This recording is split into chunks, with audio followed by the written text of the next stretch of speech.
for women, and where we as women in public safety discuss our issues, whether it's stress, whether it's personal issues, or work related issues. But nevertheless, we are in public safety. We serve the public in different capacities, such as law enforcement, corrections, healthcare, human services, and social work.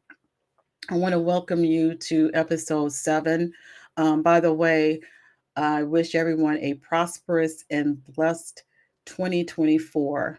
Let 2024 be better than 2023. I want to discuss a very familiar but yet very frustrated topic. This is episode 7, and I named this episode Underpaid and Undervalued. And I know for a fact that we all can relate to that, given our professions. And this particular episode is dedicated to not only us as women, but for all of us who work in public safety for the community. You know, we all have encountered this type of topic throughout our careers. Matter of fact, I personally, we've just encountered this subject. I'm a state parole officer, and our union, we as a collective, uh, have made a request for the state to give us a raise. We haven't had a raise in at least, excuse me, at least over 5 years. And that's probably, I'm probably being generous with that. It might be a little longer than that, but I don't recall having a raise at least for 5 years. But we are definitely overworked. We are definitely dealing with a lot more serious issues concerning the criminal element. Because, as you know, as a parole officer, our job is to supervise um, individuals who were released from prison into back into society. Excuse me, and to make sure that they are um, being in complying with their rules and conditions that were given to them upon their release, and to hope not to be violated and go back to prison. So it's been a challenge. That's a challenging task because not only are we dealing with the offenders themselves, we are dealing with their partners and we are dealing with their families. And it can be very, very challenging. As many of you know and can understand and probably can relate, that as officers, you're more than just a safety officer, you're also a social worker, you're also a counselor. So, with those hats, I believe we should uh, be compensated well for what we do, but we're not. And a study has been made upon our request. The state decided to hire an outside consultant agency to do a study on our actual positions and what we do and what uh, uh, what all it entails, and just the detailed information as of what it is to be a parole officer, and how many hours of the day do you spend in the field, how many hours do you spend doing paperwork, how many hours are you having contact with the offenders, how many hours are you uh, spending doing having to do a violation hearing before the parole board, and how much are we getting paid at this point. They took all of that information and compared it to similar states and similar communities as large as where I am, and they came back with the conclusion that we are being paid well enough. It's very comparable to what other similar states and agencies are getting paid. But the problem was the other comparable states and agencies, they were very, the economic standards were lower than what we are for my state. A lot of it, a lot of those other states was particular states that were known as being one of the poorest states in the country. And so obviously they're not going to get as paid as much as we do because of the s- the economy, their state or their state economy has always been poor.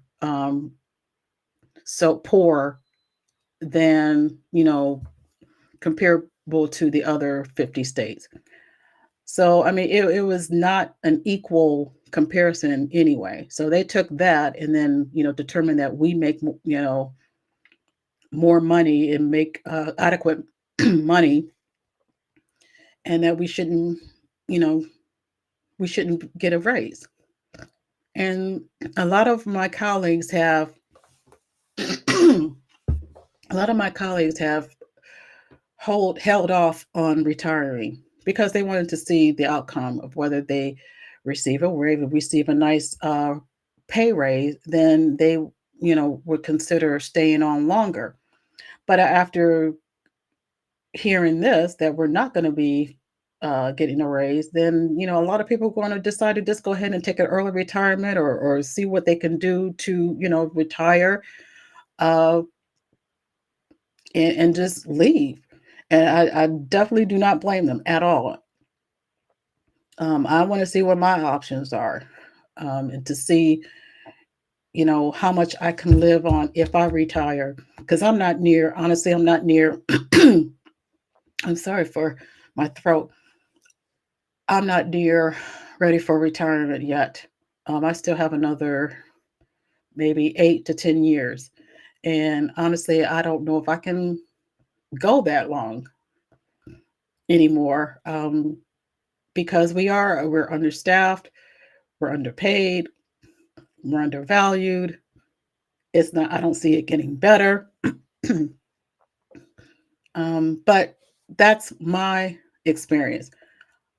I'm interested to hear what other um, professions who works for the public, what their experiences are.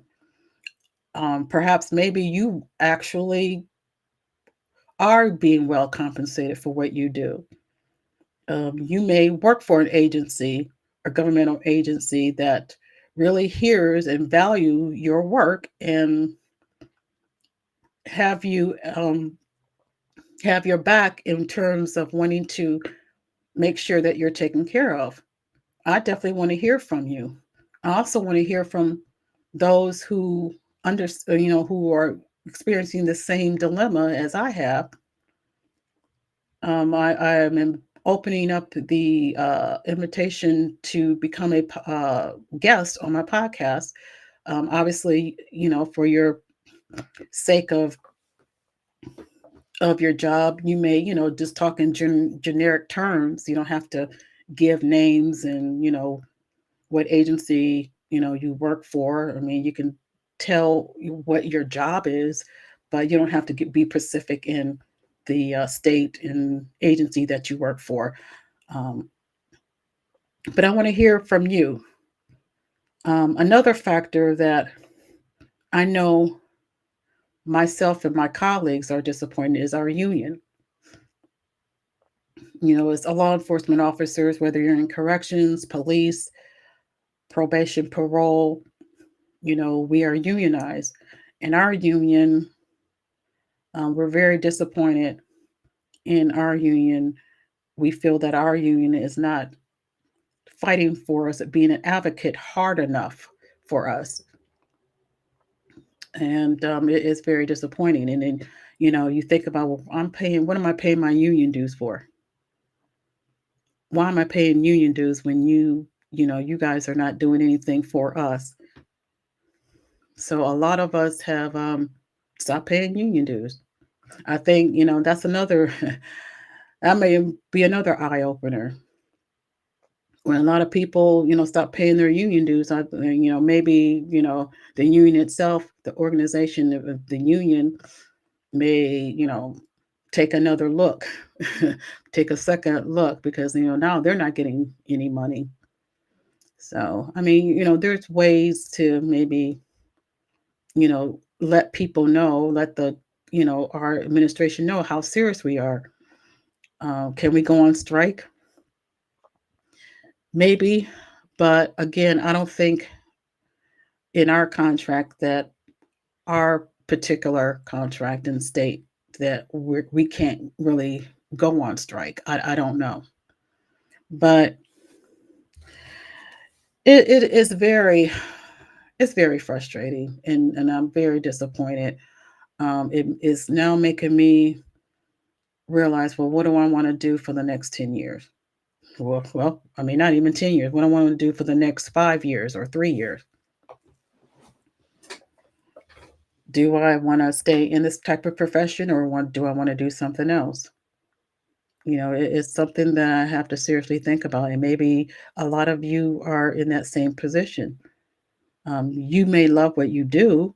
We got into this position in these type of professions because we want to help people. We want to be a help to our community. But if we're not appreciated and valued as we deserve, then, what do you do? So, again, I want you guys to reach out to me if you're interested in being a guest on the podcast, because I want to continue this conversation. You can reach me at public safety by women at gmail.com. And that's public safety by women at gmail.com. And send me an email. Let me know that you are interested in the topic and would like to discuss your personal experience. And I'll certainly respond and we will set a time to make that happen. But in the meantime, what's your thoughts and comments? Put it in the comment section on if you're listening by YouTube or send me an email. Again, the email is public safety by women at gmail.com. But in the meantime, I want you guys to please, please, please take care of yourself first. Your number priority is you before you can take care of others. And that, by any means necessary. Because it's obvious that a lot of our our employers and our agencies that we work for, they're not necessarily looking out for us. So you have to look out for yourself. Nobody can be more of an advocate than you can for yourself, to yourself. So please take care of yourself. Also, I want you to be safe and use caution when you are doing your job. And it's getting more and more dangerous. And I'm not just talking about officers. I'm talking about healthcare professionals, social workers. You are dealing with people who are uh, a lot of mental health issues that are being not being treated, that are walking around in society, and you just never know. You never know who you may encounter who just might just snap for no reason on you. So I'm, very serious about all of us to be safe and be very cognizant of our surroundings. So take care, and I'm hoping to hear from you soon. Bye.